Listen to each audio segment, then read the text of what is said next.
In the Deep End Show with Coach Mehrad alongside. Let's go back to the May 11th meet. It was the home opener for the Strawberry Seals. You gave Sleepy Hollow everything you could, and still, same result, Sleepy Hollow wins again. I'm curious, as the meet goes on, from a point standpoint, what creates the separation where Sleepy Hollow always seems to come out on top? Sleepy Hollow has tremendous depth in their team. So you could remove their fastest swimmer in every event, and they would still win most of the events. It's a product of having great coaching, I think, for decades. Every event, they have strong kids, and not just one, but maybe 3, 4, 5 of them. So it produces a really daunting challenge for any team trying, to compete with them in the points department. Okay, so it's kind of a strength in numbers type of thing. You brought up Coach Anderson. There was a moment during the meet where you guys were conversing. Could you share with us a little bit about what was said between you two?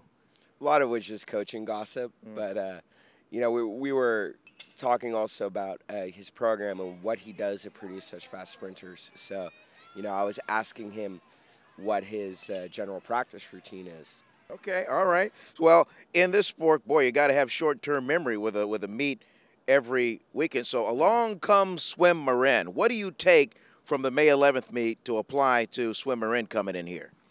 Well, the first 2 weeks we were focusing on our kids' strong strokes. We'd like our kids to expand their definitions of who they are as swimmers, so that they don't get locked into thinking, they're a freestyler or a butterflyer, overly specialized at a young age. So we want to use the next week as an opportunity to get on some off strokes and, to see how much they've progressed in the strokes that they generally don't focus on at meets. Hey, one thing about your swimmers, and I guess the team in itself, is this unique buddy system program that you have that just kind of matches the veteran swimmer maybe with the younger swimmer, formulating some kind of a bond. Where in the world did that come from, and why does it work? The buddy system, I'm not sure when it started here. It was here when I came back to the team already. It was in place. I'm Josh, and and you're kind of like the big buddy to these girls here? Yes. All right, cool. So, and what do we have here? Like every week we had to give gifts to our buddies, and so yeah. So this one bigger, yeah. No, this one bigger. So you just give them to your buddies, and then yeah, you do it like every week. And you cheer them on. And you cheer them on, huh? The buddy system works so well, I think, because we have older kids also who are really willing participants. It's not something we force on them. It's actually something they seek out and they want to do. So, they see it as not so much a duty, but a privilege. And I think that helps the success. Hey, it says Alex on the bag. Yeah. Who's Alex? Right here. Awesome. And how's it going so far? Good.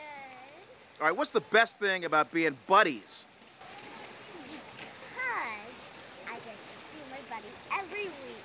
Hey, you buddies out there, hey, you'll be bonding away moving forward because, again, Swimarin is coming in here, and we'll need the SEAL spirit, we'll need the ability, and we'll need a gallant effort to come in here when Swimarin hits next Saturday. That'll do it for the In the Deep End Show with Coach Mehrad. I'm Vern Glenn. Check out for more updates right here on StrawberrySeals.com.